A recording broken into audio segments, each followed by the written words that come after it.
Buenas noches, ingeniero. Nosotros somos los integrantes de nuestro grupo. Quien le habla, Abreu García Luis Carlos. También está Waiwa Edson, Liseta Boris y Montenegro Ney, que expondremos el tema del proyecto para la informalidad y su impacto en el desarrollo socioeconómico. Primero, para tocar este tema tenemos que ver lo que es la ingeniería humanitaria. Eh, es la aplicación de principios técnicos para mejorar condiciones de vida en comunidades afectadas por crisis, desastres o ya sea pobreza. Su objetivo es las soluciones sostenibles y accesibles en contextos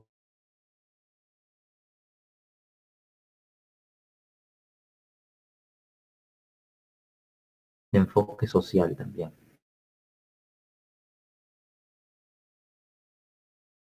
Unos desafiantes, ¿no? O complicados. Siguiente, por favor. También tenemos que tocar el tema de la gestión de proyectos, que es muy importante para esto siempre. Como definición tenemos que es una aplicación también de conocimientos, habilidades, herramientas y técnicas para alcanzar los objetivos del proyecto dentro de parámetros definidos, ¿no? Según el PMI. Sus objetivos claves son entregar los resultados dentro del plazo estimado, presupuesto y el alcance. También gestionar riesgos y stakeholders y optimizar recursos, ¿no? Humanos, técnicos y financieros. Las fases del ciclo de vida por el PMI son, bueno, el inicio, que es la definición del proyecto, también la planificación, que es donde vemos el tema del cronograma, presupuesto, recursos, ¿no? Entre otros. También la ejecución ya en sí, que es la implementación de todo lo que vimos atrás. Luego, más que luego, también tiene que ver dentro de la ejecución, ¿no? O al mismo tiempo, por decirlo así, el monitoreo y control, que es el seguimiento de avances justamente de esta ejecución. Y por último el cierre, que es ya el final, ¿no? Es la evaluación y las lecciones aprendidas. Siguiente, por favor. Y ahora, juntando estos dos puntos que tocamos anteriormente, tenemos que ver lo que es la gestión de proyectos en el desarrollo socioeconómico en el Perú mediante la ingeniería humanitaria. El contexto en el Perú es que los desafíos socioeconómicos, ¿no? La pobreza, que en el 2023 era de un 20.5%, también la brecha de la infraestructura, ¿no? Ya sea agua, saneamiento, transporte, y vulnerabilidad ante desastres naturales, ¿no? Que eso lo podemos ver cuando hay fenómenos. Oportunidades, por ejemplo, el crecimiento económico sostenible, la innovación social y la cooperación internacional. El rol de la ingeniería humanitaria en este caso sería con soluciones técnicas con un impacto social. Y ahí tenemos tres puntos, ¿no? Que es la infraestructura resiliente, ¿no? También las tecnologías accesibles y la mitigación de riesgos. Siguiente, por favor. Ahora veremos justamente con el tema anterior del desarrollo socioeconómico aplicado con el modelo dinámico en Vensim. Para ello tenemos nuestras variables de entrada, que son el desarrollo económico y el desarrollo social, y la variable de salida, que es la mejora socioeconómica. Aquí también podemos ver sus distintas variables auxiliares, ¿no? Que son las que están antes de las flechas, ¿no? O por decir las primeras, como oportunidades de trabajo, desempleo, también inflación, informalidad, que son del desarrollo económico, así como las de la variable de salida, ¿no? De la mejora socioeconómica, que son medio ambiente, esperanza de vida, PBI. Siguiente, por favor. Eh, en esta imagen podemos ver lo que es ya un poco las curvas, ¿no? Cuando le damos un cierto valor a nuestras variables auxiliares y podemos ver cómo, bueno, aquí aún no se ve, pero vemos que Mientras que nosotros vamos variando estas variables justamente auxiliares, vamos a notar el cambio en eh, en nuestro desarrollo socioeconómico, que es lo que buscamos. Siguiente, por favor. Bueno, este es para el punto inicial, donde vemos que el desarrollo socioeconómico, tomando del 2025 al 2050, justamente podemos ver que está en caída, ¿no? Siguiente, por favor. Y aquí ya podemos ver lo contrario. Nosotros para nuestro proyecto tomamos la variable auxiliar de informalidad, donde primeramente utilizamos el valor de 0.5, pero aquí como se ve en la imagen también podemos ver que bajando este valor de informalidad a 0.11 aprox, vemos cómo el desarrollo socioeconómico cambia radicalmente, ¿no? En el mismo intervalo de tiempo, porque de estar en una caída, aquí vemos cómo ya estamos en un superávit, por decirlo así, ¿no? Ha cambiado drásticamente el desarrollo socioeconómico y es justamente lo que nosotros queríamos lograr, ¿no? Como nuestro objetivo. Y bueno, esta fue todo por mi parte con el modelo dinámico en Vence. Gracias. Bueno, buenas noches, profesor. Yo voy a hablar sobre la estructura de desglose del trabajo, el EDT, o en inglés el WBS, ¿no? Siguiente diapositiva, por favor. Bueno, el proyecto, como mencionaba mi compañero, la variable que hemos escogido es la informalidad. El proyecto entonces es la simplificación regulatoria e inclusión financiera para la formalización empresarial del 2025 al 2050. Su objetivo es bajar la informalidad, ¿no? Acá podemos ver el primer nivel del árbol. El primer punto sería la gestión de proyectos. Segundo punto, la plataforma digital integrada con una ventanilla única. El tercer punto es la reforma tributaria y financiera. El cuarto punto es la flexibilización laboral y los intensivos, ¿no? El quinto punto es la implementación con tecnología financiera. Y el punto 6 es la entrega y finalización del proyecto. Siguiente diapositiva. Como mencioné, el primer punto es el gestión de proyectos. Aquí vemos el nivel 2, que es el 1.1, planificación estratégica, que tiene los dos en el nivel 3, ¿no? Definir hitos clave, lanzamiento del piloto en 2025, y asignar líderes por área, ¿no? El siguiente punto es 1.2, que es coordinación institucional, que es mapear actores clave como el gobierno, en los MAIPES y los gremios, y establecer mesas de trabajo trimestrales. Y el 1.3 es gestión de riesgos, ¿no? Y operativa. Identificar tres riesgos principales y planes de contingencia, en implementar dashboard de monitoreo. Siguiente diapositiva. El segundo punto es la plataforma digital integrada, ¿no? Con ventanilla única. En el nivel 2 tenemos el desarrollo del sistema, crear una interfaz simple para baja alfabetización digital, chatbot básico de asistencia, integración institucional, que se divide en dos tareas, que es conectar con SUNAT para consulta RUC automática y establecer protocolo básico de seguridad. La siguiente tarea es la funcionalidad es clave, que es activar notificaciones automáticas, emitir certificado digital con QR. Siguiente diapositiva. El tercer punto es la reforma tributaria y financiera, ¿no? Acá se divide en dos tareas, la simplificación tributaria y el acceso a financiamiento. El 3.1, que es simplificación tributaria, hay dos tareas, que es la implementación tasa reducida de un 5% para MAIPES nuevos, eliminar 3 tributos municipales principales, y en el 3.2 es acceso a financiamiento. Tenemos lanzamiento de crédito COFIDE al 5% para entes formalizados y otorgar garantías estatales hasta 5.000 soles. Siguiente diapositiva, por favor. El cuarto punto, que es la flexibilización laboral y más intensivos, tiene dos tareas, ¿no? Contratación simplificada e incentivos a formalización.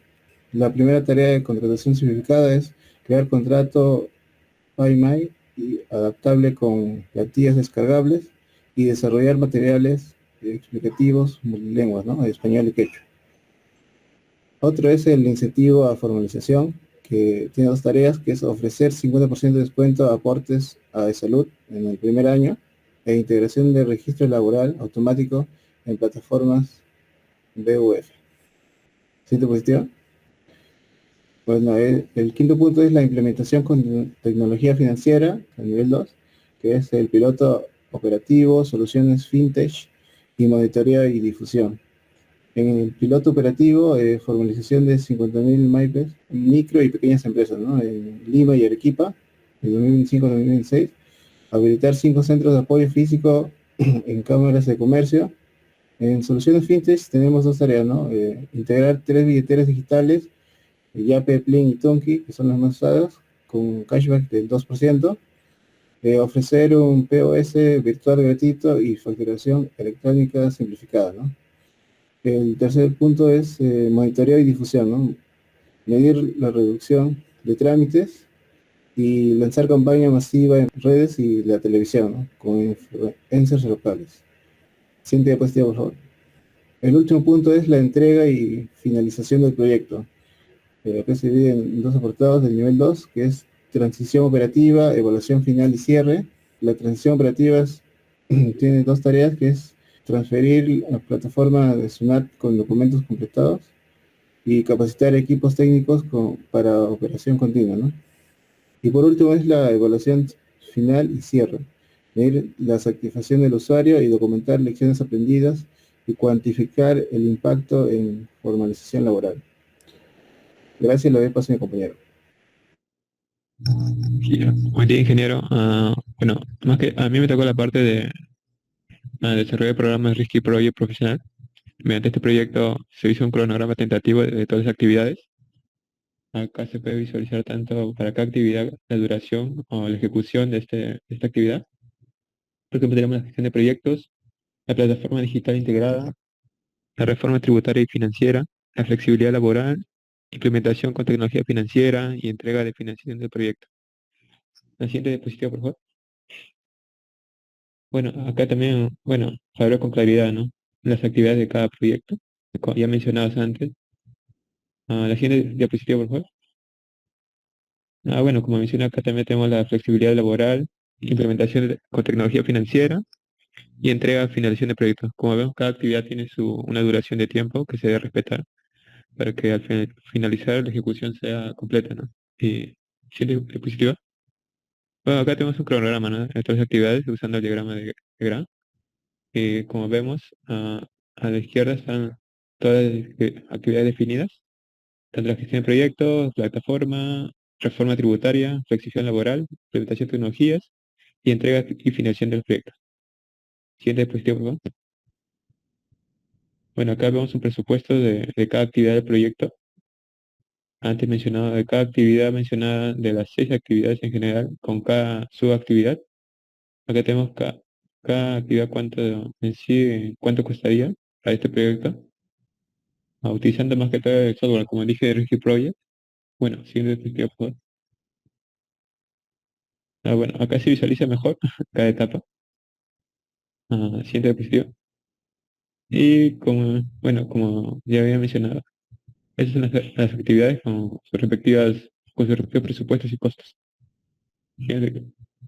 Y acá más que todo hay que resaltar los riesgos, ¿no? De este proyecto que conllevaría, ¿no? Por ejemplo, tenemos escasez de talento, inflación tecnológica, cambios regulatorios, baja adopción de usuarios. Y bueno, ¿qué representan los colores? Para ser así algo general, el verde es algo que son riesgos muy bajos, los amarillos moderados, bueno, si hubiera un anaranjado serían los altos y un rojo serían los críticos, ¿ya? Como vemos acá, para este proyecto solo tenemos verdes, que son muy bajos, y los amarillos, que son moderados. Se puede visualizar en la siguiente matriz. Por ejemplo, acá tenemos las actividades, en la mayoría, como vemos, son en la zona verde, que significa bajos riesgos. Ah, Serán como vemos la mayoría de las actividades, y en amarillo tenemos otras actividades que serían moderadas, ¿no? Y en la zona roja, que serían los críticos, no tenemos ninguna actividad. Así nuestro proyecto se puede ver, ¿no? Que son bajos riesgo. 100 actividades. Bueno, acá tenemos el análisis de costos. Acá más que todo se observa cómo influye el riesgo en el presupuesto de este proyecto, ¿no?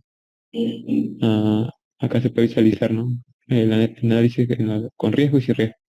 Siguiente, por favor. Bueno, acá tenemos el reporte, ¿no? Como dije, acá analiza tanto la parte del proyecto cuando está con riesgo y, bueno, y sin riesgo, ¿no? En sí esa tabla no podemos observar una comparación entre un proyecto con o sin riesgo. ¿Cómo influiría, no? En este proyecto. Siguiente positiva, por favor. Ahí, acá vemos los costos, ¿no? Por ejemplo, ah, vemos los costos, cuánto costaría el proyecto sin riesgo y el proyecto con riesgo. Más que todo esto, esta tabla lo demuestra, ¿no? En sí, un resumen de todo, usando el programa Risky Project y una comparación, ¿no? Haciendo un análisis con riesgo y sin riesgo. Bueno, eso sería todo por mi parte y gracias a mi compañero. Gracias. Buenas noches, ingenieros. Soy Ney Montenegro y procederé a explicar los riesgos críticos, que vienen a ser aquellos que tengan un puntaje mayor al 10%. Los tres que hemos identificado son la escasez de talento en tecnologías, escasez de talento TI, inflación tecnológica y cambios regulatorios. Las acciones que se tienen previstas realizar para cada uno de los casos son los siguientes. Para el caso de escasez de talento, se piensa realizar alianzas con universidades y bootcamps para poder instruir, para poder generar ese talento, para poder formarlos. También se tiene previsto realizar el outsourcing para el desarrollo clave. Con respecto a la inflación tecnológica, se tomará en cuenta realizar compras anticipadas con cláusulas de ajuste máximo para garantizarnos y el uso de software open source, que nos va a simplificar costos también. Por el lado de los cambios regulatorios, tenemos las mesas de trabajo MEF-SUNAT o, bueno, también se va a realizar contratos con cláusulas de flexibilidad. Por el lado de los riesgos altos, que son puntajes entre 5 y 10% de probabilidad, uno de los riesgos sería la baja adopción de usuarios y las acciones que se tienen previstas son talleres presenciales con un cashback también del 5%, como ya había mencionado anteriormente mi compañero, y realizar campañas con influencers locales que nos van a dar una mayor acogida por parte de las personas que vayan a hacer nuestros soportes. En el cambio de gobierno, se tiene previsto realizar acuerdos multipartidarios, porque sabemos que van cambiando en el tiempo los partidos que dominan, y la documentación de beneficios económicos. Por el lado de desastres naturales, se tiene previsto realizar un backup georreferenciado en la ciudad de Arequipa y contratar seguros contra desastres. Por el lado de los riesgos moderados, que corresponden puntajes de 1 a 5%, ante una falla de integración tecnológica se tiene previsto realizar pruebas pilotos escalonadas. Con eso nos evitamos ese tipo de fallas y tener un soporte técnico a 24 horas, 7 días a la semana, ¿no? Con respecto a la obsolescencia tecnológica, se tiene previsto formar un comité anual de actualización tecnológica y para el retraso de la aprobación legal se tiene previsto trabajar con abogados que estén dedicados netamente para agilizar los trámites. En los riesgos altos tenemos una cantidad grande, de los cuales voy a dar revisión solamente algunos para no extender demasiado la exposición. Ante la baja participación en encuestas, se tiene previsto, por ejemplo, realizar incentivos como sorteos o algún otro tipo de premiación. También se tiene previsto utilizar chatbots para recordatorios automáticos, ¿no? Para las personas. Con respecto a la seguridad de los datos, se tiene previsto hacer auditorías trimestrales que cumplan con el estándar 27001 y capacitaciones anuales en ciberseguridad.